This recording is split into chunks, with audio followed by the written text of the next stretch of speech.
Bismillah.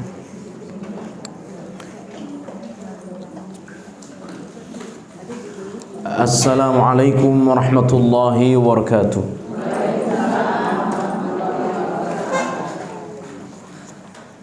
Alhamdulillahi rabbil alamin. Wassalatu wassalamu ala nabiyyina Muhammadin wa ala alihi wa ashabihi ajma'in, amma ba'du. Qauluhu ta'ala, a'udzu billahi minasyaitonir rajim. Bismillahirrahmanirrahim. Walau ja'alnahu Qur'anan a'jamiyyan laqalu laula fussilat ayatuhu a'jamiyyun wa 'arabiyyun. Qul huwa lilladzina amanu hudan wa shifaa walladzina la yu'minuna fi adhanihim waqrun wa huwa 'alaihim 'ama ulaika yunadawna min makanin ba'id. Ibu-ibu yang dimuliakan Allah Subhanahu wa taala, alhamdulillah kita bersyukur kepada Allah Subhanahu wa taala. Pagi hari ini seperti biasa, Senin pekan pertama, kita mengkaji kitab Ad-Da' wad-Dawa, penyakit dan obatnya. Ini kitab yang ditulis oleh Imam Ibnu Qayyim Al-Jauziyah rahimahullahu ta'ala. Pada bulan lalu kita sampaikan beberapa hadis Rasulullah sallallahu alaihi wasallam, di antaranya likulli da'in dawa. Setiap penyakit ada obatnya. Fa idza usiba dawa'ud da'i bara'a bi idznillah ta'ala. Apabila suatu penyakit sembuh melalui perantara suatu obat, maka itu atas izin Allah Subhanahu wa ta'ala. Jadi yang menyembuhkan itu bukan dokter, yang menyembuhkan itu bukan obat, tetapi yang menyembuhkan adalah Allah Subhanahu wa ta'ala. Sebab kadang-kadang ibu lebih paham dari saya, ada satu obat yang bisa jadi cocok bagi satu orang, bagi orang lain nggak cocok. Ya, betul ibu ya? Ada seorang dokter mungkin bagi orang tertentu cocok, tapi pasien yang lain nggak bisa. Ya, karena itu semua adalah ketentuan Allah Subhanahu wa ta'ala. Agar kita jangan sesekali ya mengenyampingkan Allah Rabbuna tabaraka ta'ala. Dalam hadis yang lain diriwayatkan oleh Imam Ahmad dari sahabat Usamah bin Syuraik, dari Usamah bin Syuraik, bahwa Nabi Muhammad sallallahu alaihi wasallam bersabda, sesungguhnya tidaklah Allah Subhanahu wa taala membuat suatu penyakit melainkan Allah juga membuat penawarnya. Ya, maka penyakit, kesembuhan semua dari Allah. Ya. Sungguh pun orang sudah mengontrol makannya, ya, pola hidupnya, olahraga, mungkin dia udah rajin ibadah, ya. Tapi kalau Allah takdirkan dia sakit, ya nggak bisa dilawan. Tetapi kan kita tetap harus berusaha, karena Allah sebutkan dalam Al-Quran surah At-Takasur ayat terakhir, a'udzu billahi minasyaitonir rajim, bismillahirrahmanirrahim, summa latus'alunna yawma idzin 'anil na'im. Bahwa seluruh nikmat yang Allah berikan kepada kita itu akan ditanya. Dan nikmat pertama yang Allah akan tanya adalah nikmat kesehatan. Ini nikmat pertama yang Allah tanya kepada kita nanti di hari akhirat, nikmat sehat. Maka wajib kita menjaga kesehatan. Ya, wajib menjaga kesehatan. Wah, kalaulah Allah mau takdirkan saya sakit ya, jadi buat apa saya ngontrol makanan? Buat apa saya olahraga? Toh pada akhirnya sakit datangnya dari Allah. Tidak boleh. Ya, ada peran kita, ada usaha kita dengan olahraga, dengan menjaga pola makan. Tapi kalau Allah takdirkan kita tetap sakit, ya itulah takdir Allah buat kita. Takdir Allah itu tidak bisa dilawan, tetapi semua takdir Allah itu terbaik untuk kita. Nggak ada takdir Allah yang nggak baik. Maka nggak benar takdir itu kejam. Nggak ada itu takdir kejam. Takdir itu semua baik. Tinggal cara menyikapi takdir itu yang harus diperbaiki. Bapak Ibu yang dimuliakan Allah SWT, akan tetapi ada kalanya obat itu diketahui, tapi kadang juga tidak diketahui. Ini menunjukkan bahwa ilmu manusia itu terbatas. Maka sebanyak apapun ilmu orang, setinggi apapun ilmu orang, tidak boleh dia sombong. Maka firman Allah, wa fawqa kulli dzi ilmin alim, di atas orang berilmu ada yang lebih tinggi lagi darinya. Ya, dia mampu di satu bidang tapi belum tentu bidang yang lain karena terbatas. Yang tidak terbatas hanya Allah. Ya, ilmu Allah itu melampaui zaman, melampaui waktu, melampaui tempat. Tapi orang-orang terbatas. Maka ada kalanya ada obat yang diketahui, mungkin juga ada obat yang belum diketahui. Keterbatasan manusia. Bapak Ibu yang dimuliakan Allah Subhanahu wa taala, setiap penyakit ada obatnya kecuali satu yang tidak ada obatnya. Rasul ditanya apa itu, yakni penyakit tua. Maka ini nggak ada obatnya. Ya, nggak bisa orang sudah tua mau bergaya kayak apapun ya tetap saja tua. Betul Ibu? Betul. Ya. Makanya kalau sudah beruban ya masa nggak berjilbab? Ya, tetap tapi diusahakan disemir, dia apa lagi? Biar nggak kelihatan tua, tetap saja kelihatan tua. Mau kayak manapun tetap. Karena ini penyakit. Penyakit nggak bisa dilawan yang namanya penyakit tua. Ya. Cuman tua ini juga adalah satu bagian dari nikmat Allah jika dimanfaatkan untuk beribadah kepada Allah.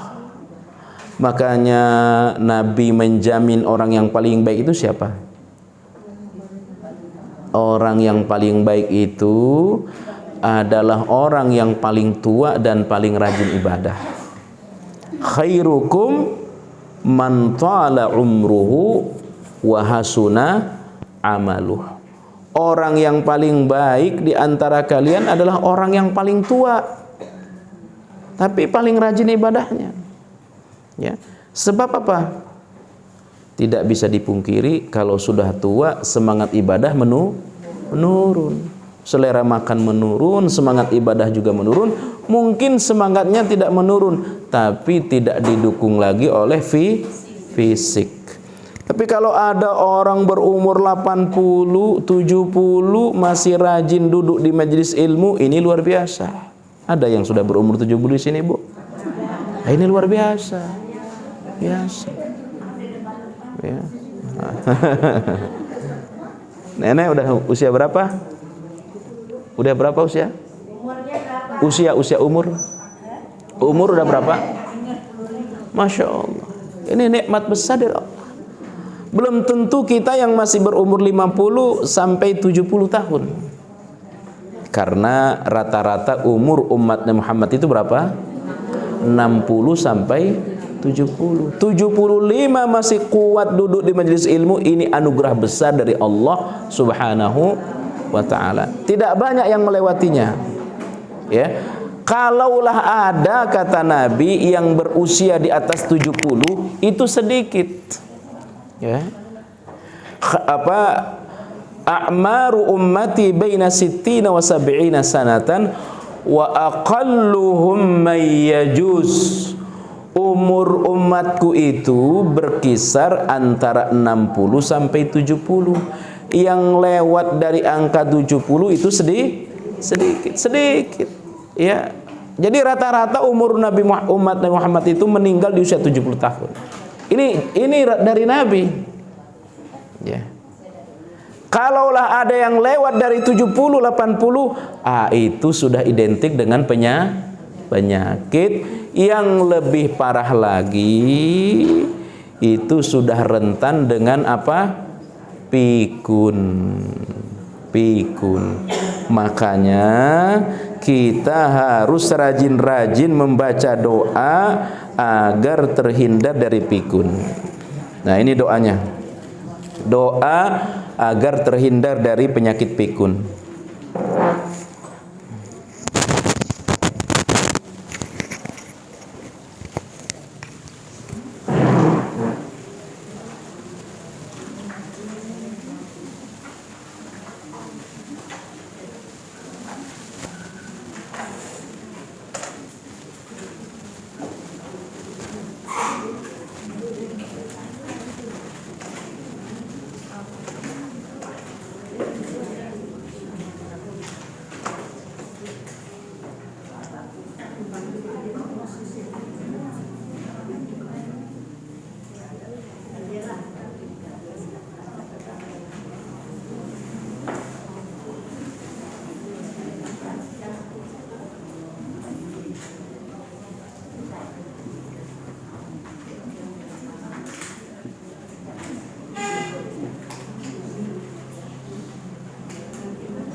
Kecil Bu ya?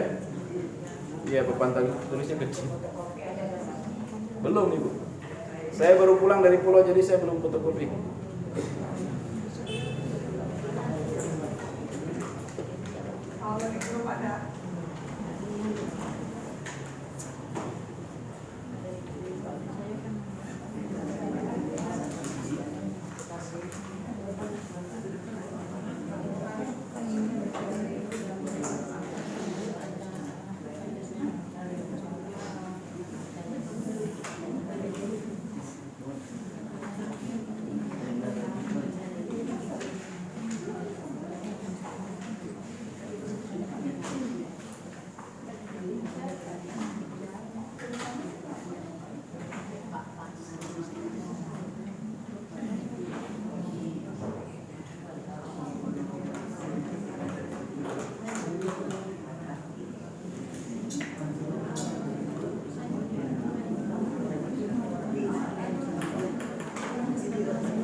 Baca nggak Bu?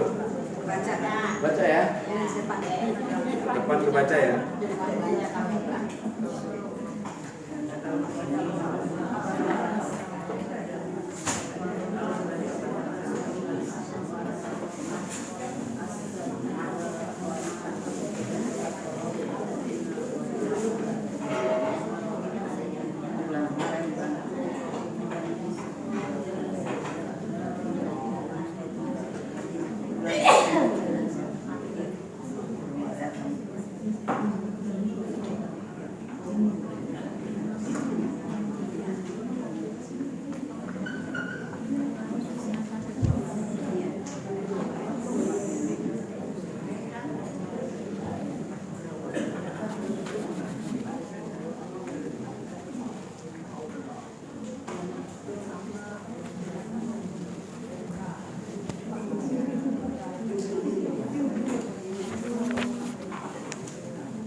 Sudah ditulis?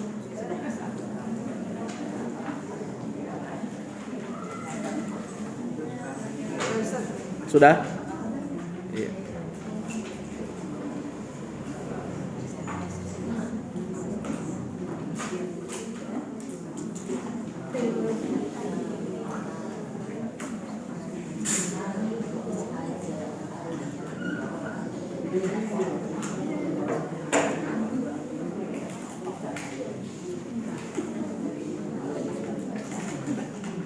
Ini doanya penting sekali kita baca ya, kita amalkan.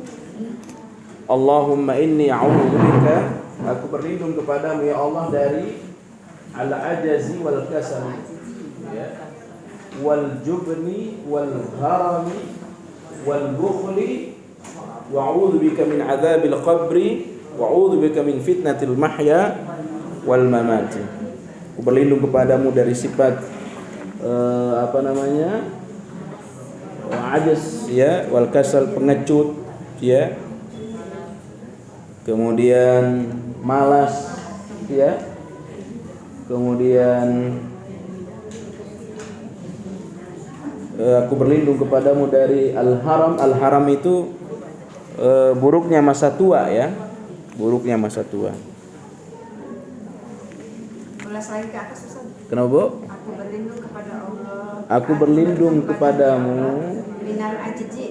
Il ajiz itu pemalas ya. Dari kemalasan. Ya, malas itu hampir sama dengan kasal. Kasar juga malas Sama. juga. Iya, sama. Minal ajzi wal kasar wal jubni. Jubni itu khianat, pengecut gitu.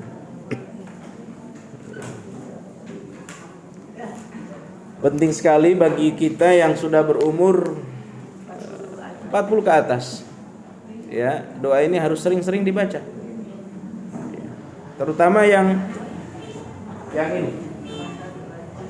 Ini ya. Haram. Al-haram.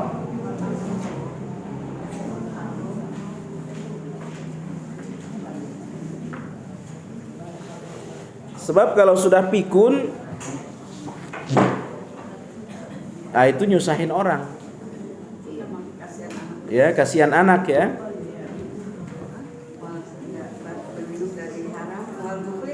Bukhli itu pelit, bakhil.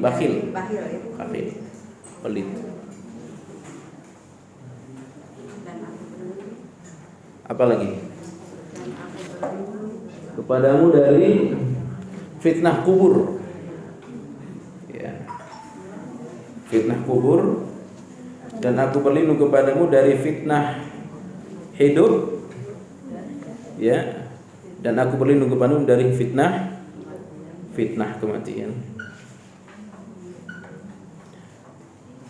di grup sudah ada yang dikirim, ada yang ngirim kali ya? Iya Bu, udah dikirim di grup ini. Iya, sama. Oke. Nanti ada di grup, silahkan di ya. Ya.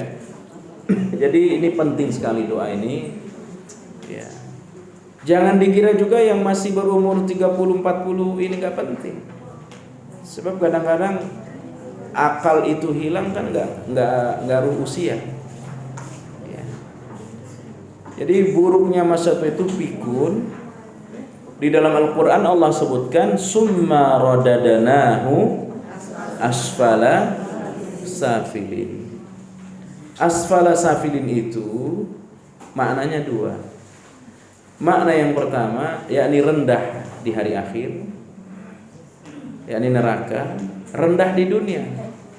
Rendah di dunia itu usianya 80 tapi kelakuan seperti anak kecil. Ya.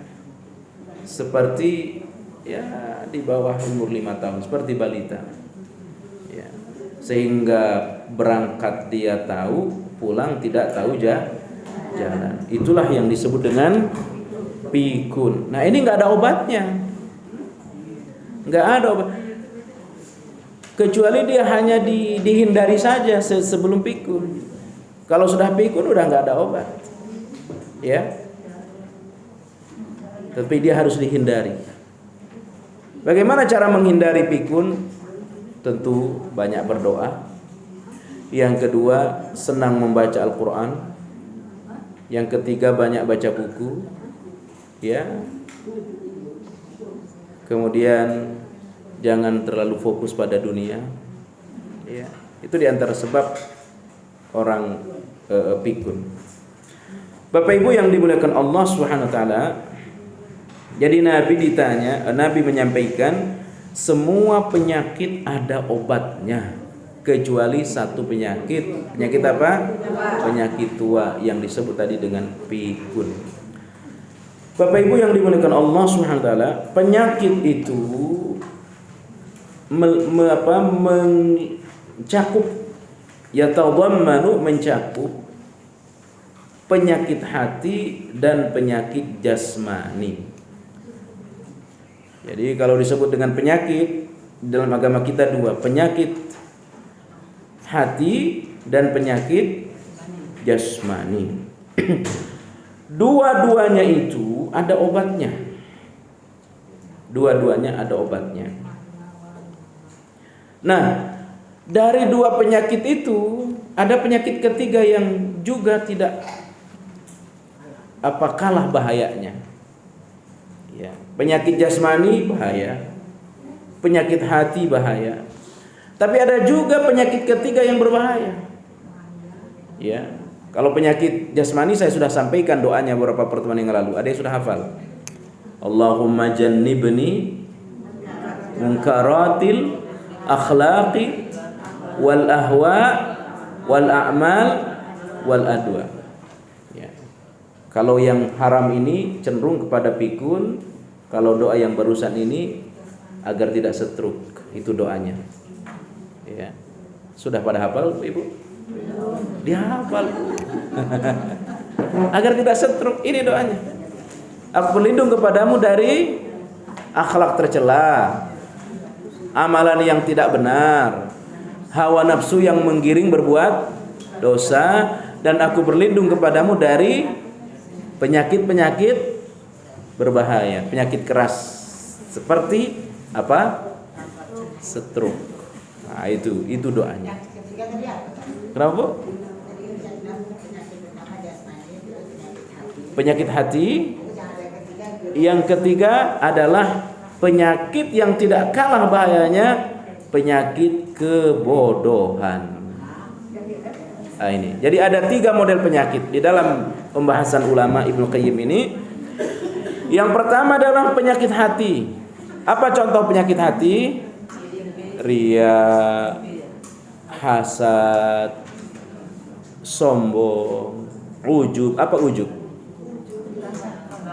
Ujub itu berbangga diri, berbangga terhadap dunia, pamer. Itu ujub itu. Ya. Itu penyakit hati semua. Adapun penyakit fisik ya tadi itu.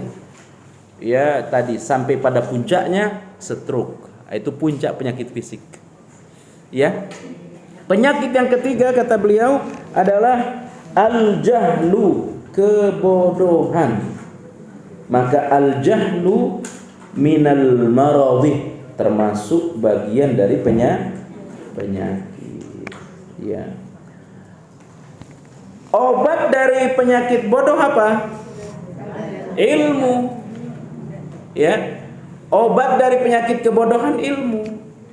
Di antaranya adalah dengan sering belajar, mempelajari agama Allah atau sering bertanya. Ya.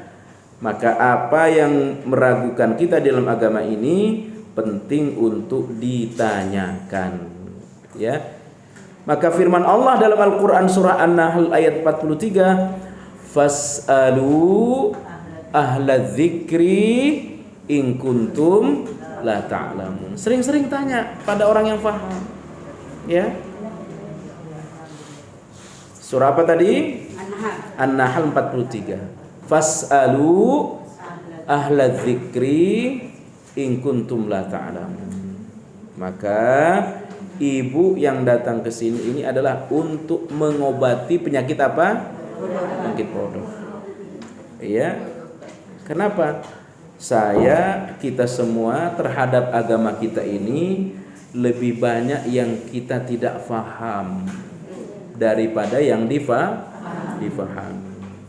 Maka apa? Majelis ilmu tempatnya. Banyak bertanya, banyak baca buku.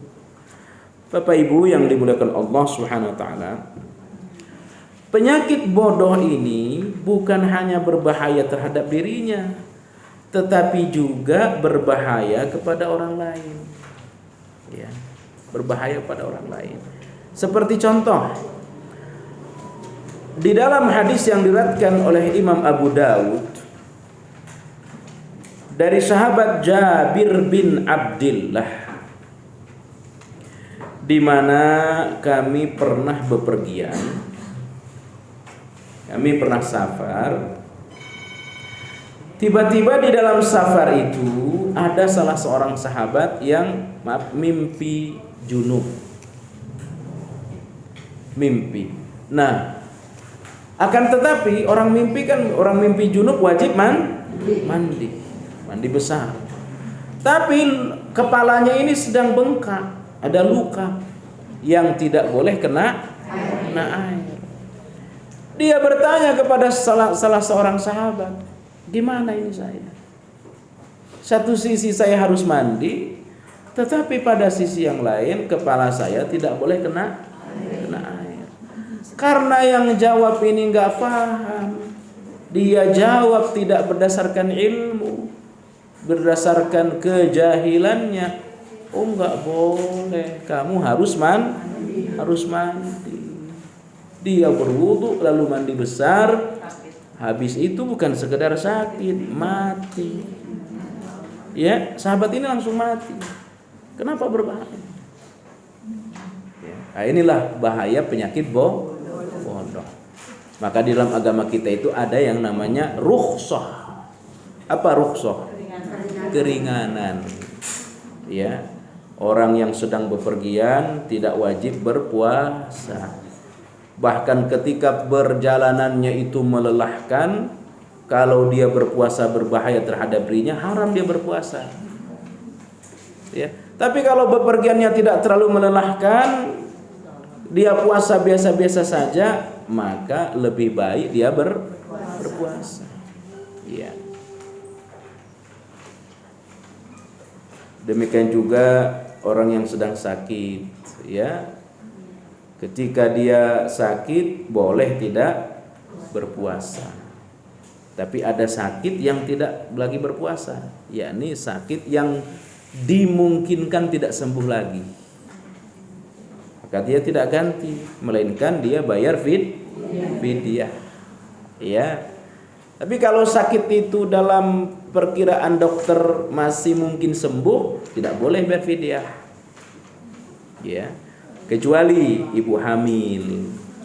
Ibu hamil itu lebih baik dia bayar fidyah, ya. Oh, saya bayar fidyah juga, ganti puasa juga, nggak boleh. Ya, saya bayar fidyah dulu deh. Nanti kalau sehat baru, nggak boleh. Itu namanya takalluf. Apa takalluf? Membebani berlebihan. Boleh dipilih salah satu di antara keduanya. Tetapi menurut ulama paling kuat ibu hamil, ibu melahirkan cukup membayar fidyah. Bagi orang tua yang sakit kemungkinan tidak akan sembuh dan tidak kuat berpuasa, dia bayar fidyah. Nah, itu di dalam agama kita disebut dengan rukhsah. Nah, jadi karena dia jawab dengan kebodohannya, kamu harus mandi. Ya, gak boleh kalau gak mandi. Akhirnya sahabat ini pun wudu, mandi, siram kepala, langsung mati. Apa kata Nabi? Engkau telah membunuhnya. Ya, engkau telah membunuhnya. Nah, itulah bahaya kebodohan. Ya, bahaya kebodohan itu dhal wal mudil, sesat dan menyesatkan. Maka umat Islam ini mesti pintar. Ya. Kalau kita baca dalam tafsir surah Al-Fatihah, ada 3 kelompok manusia dalam surah Al-Fatihah. Yang pertama adalah ghairil maghdub walau dhalin. Ini 2 kelompok manusia buruk. Di antara keduanya siratal mustaqim. Al-maghdub yakni orang-orang Yahudi, pintar tapi tidak beramal. Ad-dhal orang-orang Nasrani, beramal tapi bodoh. Orang Islam siratal mustaqim, pintar dan beramal. Nah, itu hanya ada 3 pilihan, nggak ada pilihan yang lain. Punya ilmu, tidak beramal. Ya, beramal tapi tidak punya ilmu. Nah, pilihan yang ketiga, engkau mesti beramal tapi amalmu harus berdasarkan ilmu. Nah, kalau dalam ibadah, ilmu ini disebut dengan sunnah. Dia menjadi syarat diterimanya ibadah. Syarat diterimanya ibadah itu ada 2. Yang pertama, ikhlas. Yang kedua, sesuai sunnah. Ya. Salat harus sesuai sunnah. Wudu harus sesuai sunnah. Haji, umroh harus sesuai sunnah. Itulah yang disebut dengan ilmu. Ya, itu disebut dengan ilmu. Nah, kita ngaji adalah untuk belajar liraf'il jahli. Apa itu? Mengangkat kebodohan dalam diri kita. Karena kita semua mesti sadar terhadap agama ini banyak yang belum kita ketahui. Ya. Nah, orang yang tidak mau ngaji sombong. Orang yang tidak mau datang ke majelis ilmu sombong. Sombong apa? Menganggap dirinya sudah pintar, atau barangkali sombong karena menganggap dirinya sudah banyak pahala. Bapak Ibu yang dimuliakan Allah Subhanahu wa taala, sehingga jelas dalam riwayat tadi bahwa kebodohan merupakan penyakit. Dan cara menghilangkannya adalah dengan bertanya kepada orang yang punya ilmu. An-Nahl 43 tadi.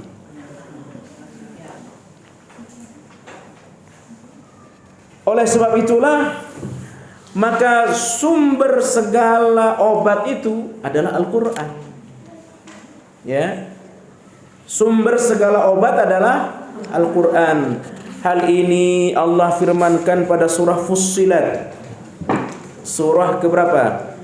Surah ke-41 ayat 44. Surah Fussilat ayat ke-44.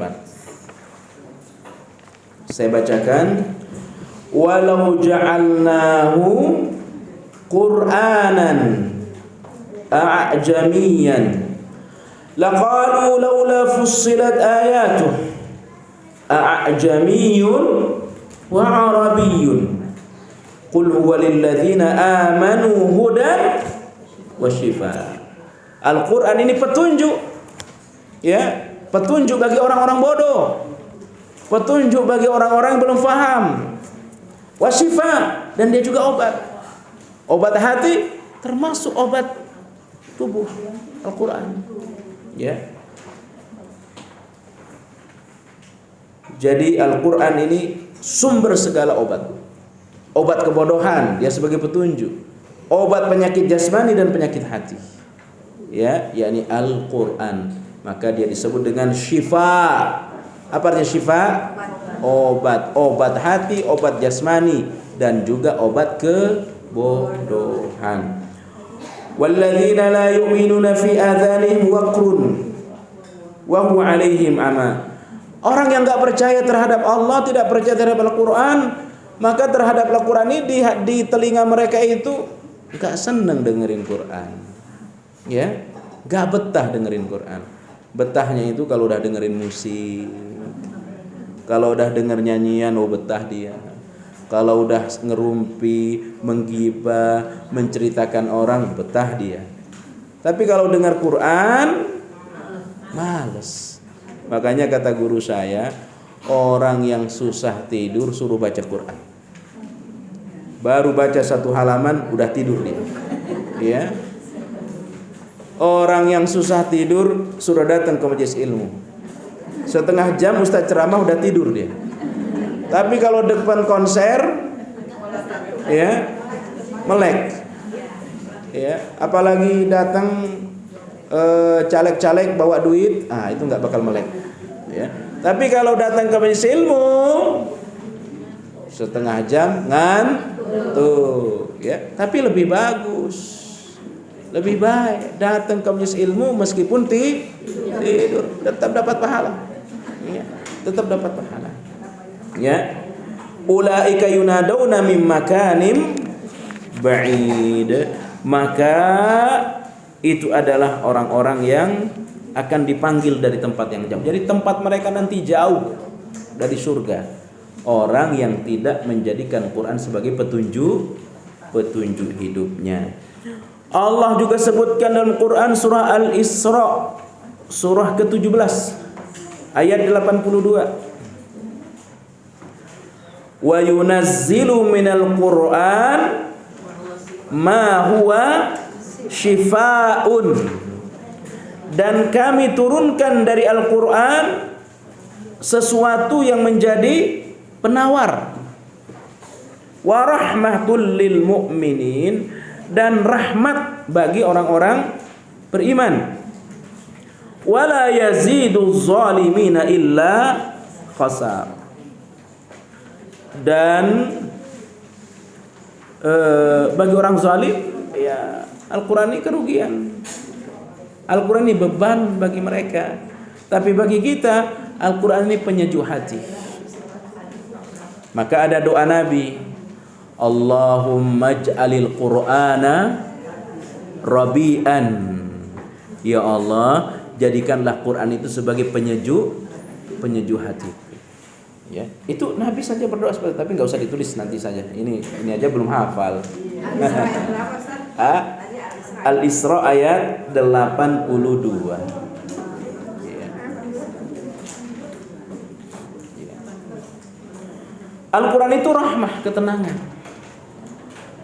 Apa ada orang merasa tenang mendengarkan musik? Ada, tapi nggak dapat pahala. Ketenangan dengan musik, ketenangan dengan nyanyian itu semu, ya, sementara. Tapi ketenangan, kebahagiaan dengan Al-Quran abadi. Nyanyian apapun bentuknya, Jangan pernah ta'abbud dengan nyanyian apapun bentuknya. Apa ta'abbud? Jangan pernah menganggap beribadah dengan nyanyian apapun bentuknya. Mau nyanyian Islami, mau nyanyian apa lagi? Apalagi yang biasa, dangdut, apalagi. Jangan pernah menganggap itu ibadah. Ya. Tidak ada ibadah selain dengan Al-Qur'an kita yang dengar. Kalau nyanyian, musik nggak ada ibadahnya. Mungkin tenang ada. Ya. Dengan dia dengar musik, dia merasa tenang. Dia tidur, tapi itu semu sementara. Sesaat. Ya, tapi ketenangan dengan Al-Qur'an masuk ke lelung hati sehingga kita akan merasakan kedamaian. Itu yang disebut dengan rahmah. Al-Quran itu adalah ketenangan jiwa. Ya. Nah, ibu yang dimuliakan Allah Subhanahu wa taala. Kata min di dalam surah apa tadi? Al-Isra. Ini kata Imam Ibnu Qayyim berfungsi ya menjelaskan jenis, yang berarti seluruh kandungan Al-Quran itu adalah obat. Ya, adalah obat. Dia tidak pada surah-surah tertentu. Ya. Sehingga orang sakit dibacakan seluruh Quran. Dibacakan Al-Baqarah, dibacakan surah Yusuf, surah Yunus. Sehingga tidak hanya berfokus pada satu surah, karena semua, walaupun ada memang yang dikhususkan orang yang baru nempatin rumah barunya, apa surah yang sunnah dibaca? Al-Baqarah. Ya, apa kata Nabi? Inna syaitana yafirru minal baitil ladzi tuqra'u fihi suratul Baqarah. Syaitan lari kabur takut dari rumah yang dibacakan di dalamnya surah Al-Baqarah. Ya. Jadi rumah baru bacakan Al-Baqarah. Ya. Orang yang sakit ya dibacakan seluruh Quran. Orang yang dalam keadaan sakit berat bacakan bacakan Quran secara keseluruhan. Ya. Kalaupun dia membaca surah Yasin, jangan itu mengkhususkan. Kenapa? Karena Yasin bagian daripada tapi jangan harus Yasin. Ya. Orang sakit harus Yasin, pindahan rumah harus. Nah, itu nggak bagus. Ya. Mau apa lagi? Jumatan, ya. Jadi semua Quran dia adalah obat. Semua Quran dia adalah obat. Bapak Ibu yang dimuliakan Allah Subhanahu wa taala, Al-Quran adalah penawar ya bagi hati dan bagi kebodohan, keraguan, kebimbangan. Ya.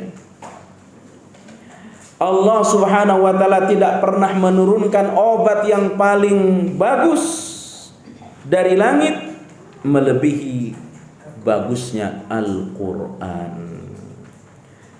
Nah, ada satu kisah dalam hadis yang sahih diriwayatkan oleh Imam Bukhari dan Muslim yang menjelaskan kepada kita bahwa Quran ini bukan hanya obat hati, tetapi juga obat fisik, obat penyakit di tubuh kita.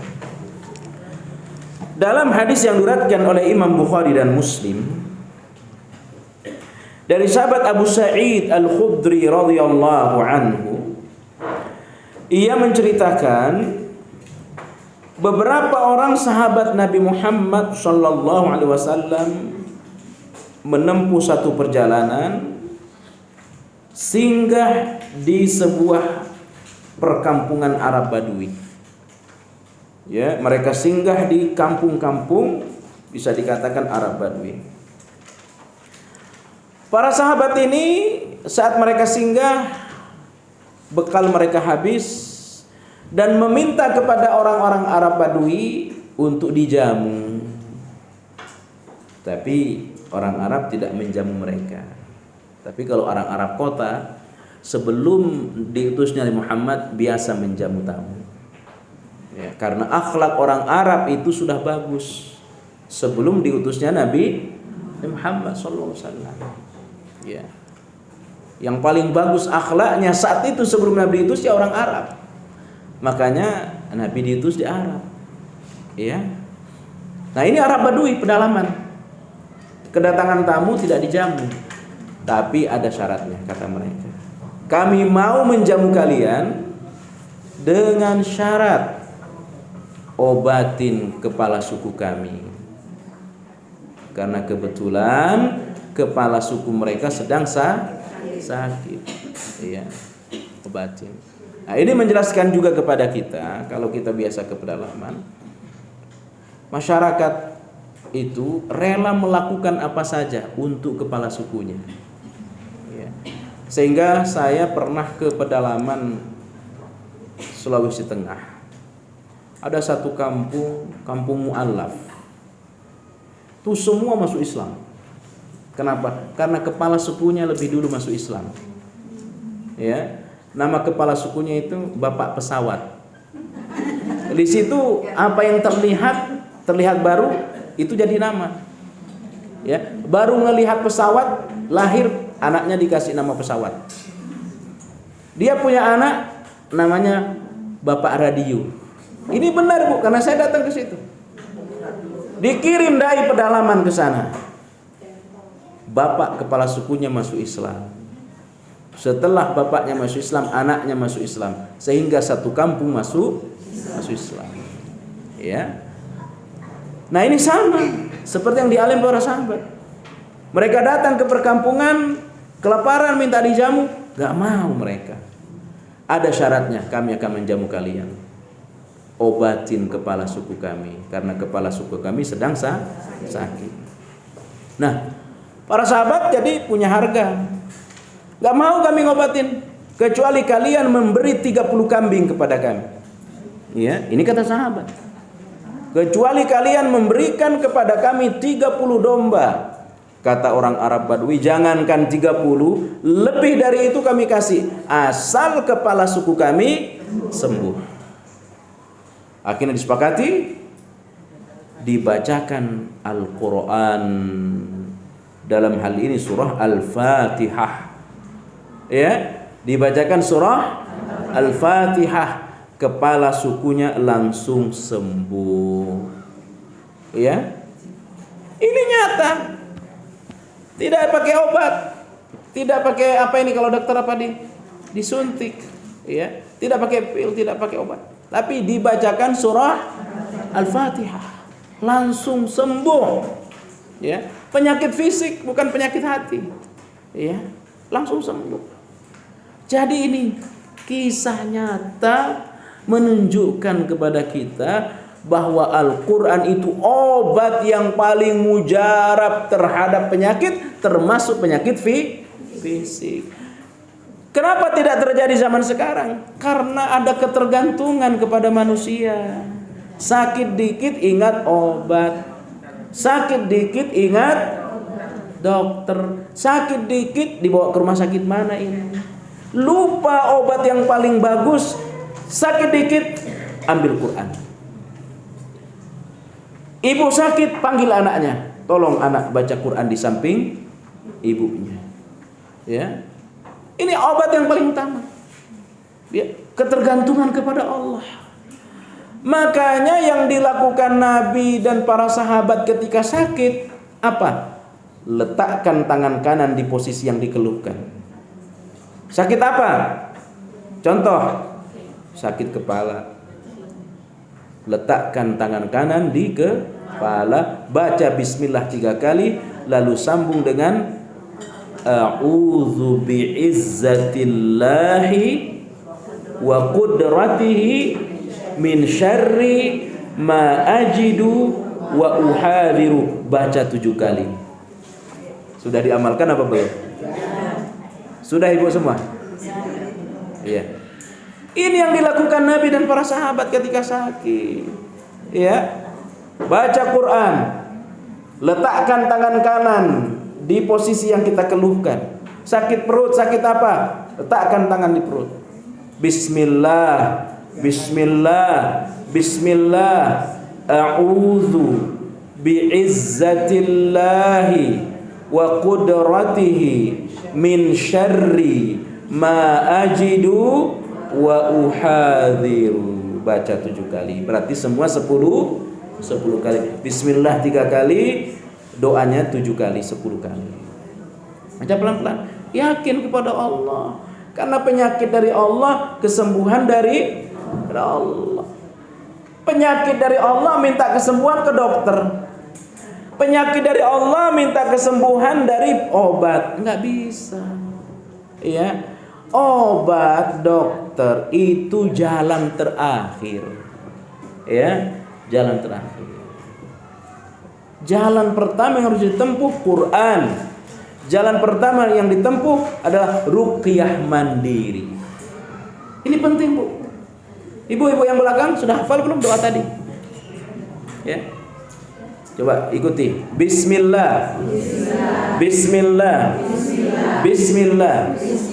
A'udzu bi'izzatillahi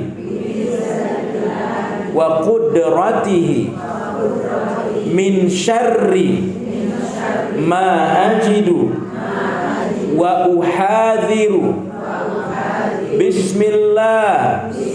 Bismillah. Bismillah. A'udzu bi'izzatillahi wa qudratihi min syarri ma ajidu wa uhadhiru. Itu doanya luar biasa. Ya, bismillah, bismillah, a'udzu bi'izzatillahi wa qudratihi min syarri ma ajidu. Ya Allah, aku memohon kepadamu dari penyakit yang aku rasakan dengan kemampuanmu, dan dari penyakit yang lebih berbahaya dari apa yang aku rasakan. Ya, jadi ini kisah nyata. Sehingga tidak ada peluang bagi kita, dokternya hebat, obatnya bagus, rumah sakitnya bagus. Ya, kenapa itu sering terucap? Karena dikit-dikit ingat dokter. Ya. Jadi pertama Allah. Harus Allah dulu. Yakni dengan perantara Quran, dengan perantara ruqyah sendiri. Ya. Ibu yang kenapa, Bu? Oh, sekali lagi. Saya baca ya. Ikutin. Oh, sudah ada di grup tuh. Bismillah. Bismillah. Bismillah. A'udzu. A'udzu bi'izzatillahi wa qudratihi min syarri ma ajidu wa uhadhiru.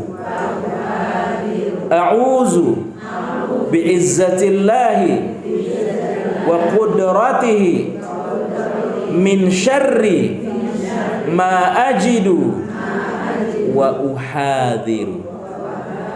Sudah Ibu? Sudah hafal? Amalkan. Amalkan. Ya.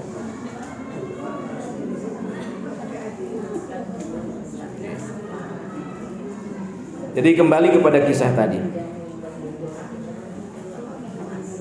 Dibacakan Al-Quran dalam Al-Fatihah, dia langsung sembuh. Langsung sembuh nih. Ya, nah ini juga menjelaskan kepada kita ada beberapa hukum dalam riwayat ini. Bolehnya kita mendoakan kesembuhan orang kafir. Ini orang kafir nih. Ya, orang kafir. Jadi kalau orang kafir sakit, kita jenguk, kita doakan kepada Allah dia sembuh. Itu nyambung, Ustaz. Kenapa, Bu? Itu nyambung. Maksudnya? Maksudnya kan ada alat bisa. Saya doain ya. Iya. Tapi itu nyambung nggak? Maksudnya nggak diterima? Diterima sama Allah. Ya. Kalau saya di doanya segitu, kalau saya nggak mau tolong katanya. Boleh. Baik bacain doa.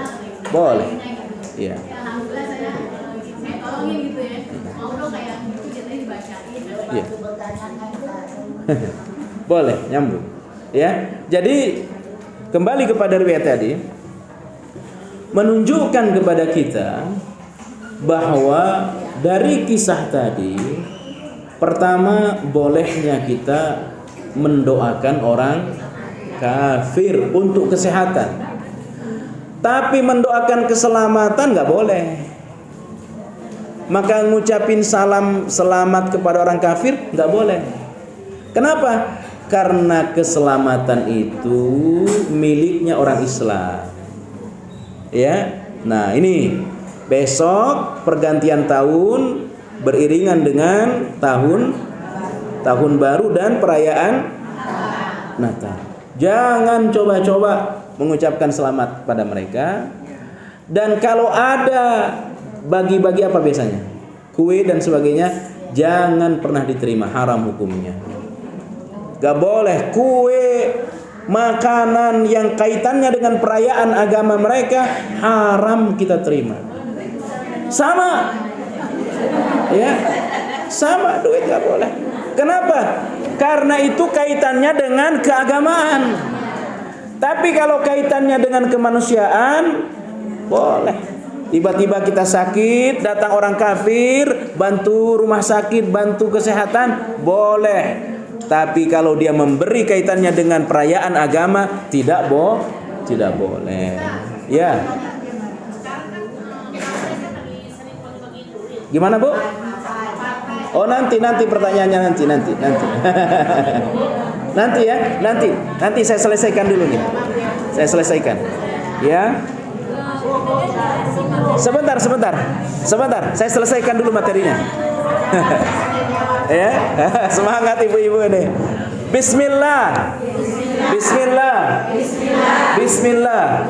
A'udzu bi'izzatillahi wa qudratihi min syarri ma ajidu wa uhadiru. Lanjut lagi materinya. Yang pertama, bolehnya kita mendoakan orang kafir untuk kebaikan dunia termasuk untuk kesehatan. Yang kedua, orang kafir ini minta didoakan. Sama juga dengan kita. Bolehnya kita minta didoakan. Dalam hal ini ruqyah, tapi itu tidak bagus. Saya sedang sakit, tolong doakan saya, tolong ruqyah saya. Ini enggak bagus. Karena yang terbaik adalah ruqyah sendiri. Ruqyah sendiri. Kenapa? Ada 70.000 dari umat Nabi Muhammad yang masuk surga tanpa hisab. Siapa di antaranya? Yang tidak minta di ruqyah. Ya.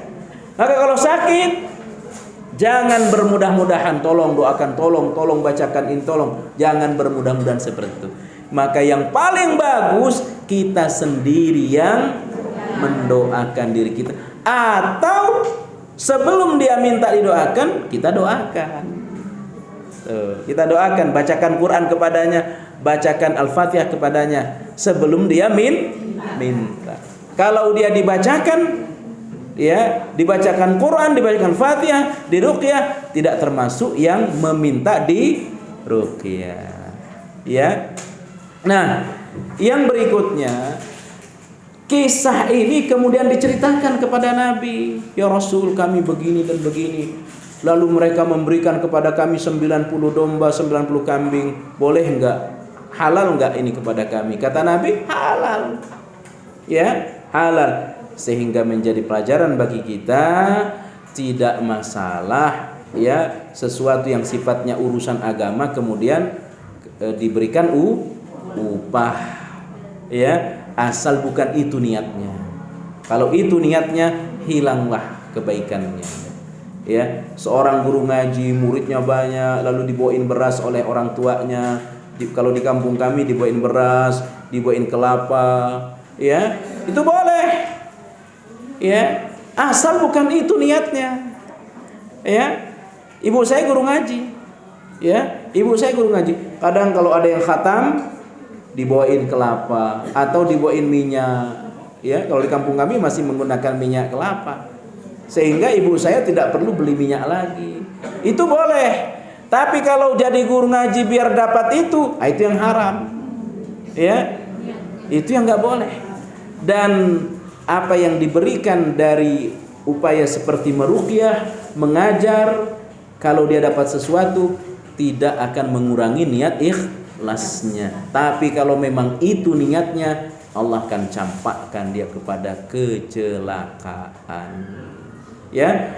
Jadi ibu yang dimuliakan Allah Subhanahu wa taala, saya kira sampai di sini kita sambung dengan tanya jawab. Ya, silahkan yang ingin bertanya silahkan. Monggo ibu belakang dulu. Ada mic-nya enggak? Assalamualaikum warahmatullahi wabarakatuh.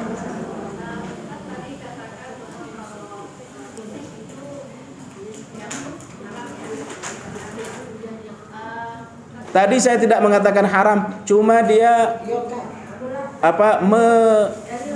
melalaikan dan mungkin menenangkan tapi semu sesaat. Ya, lanjut.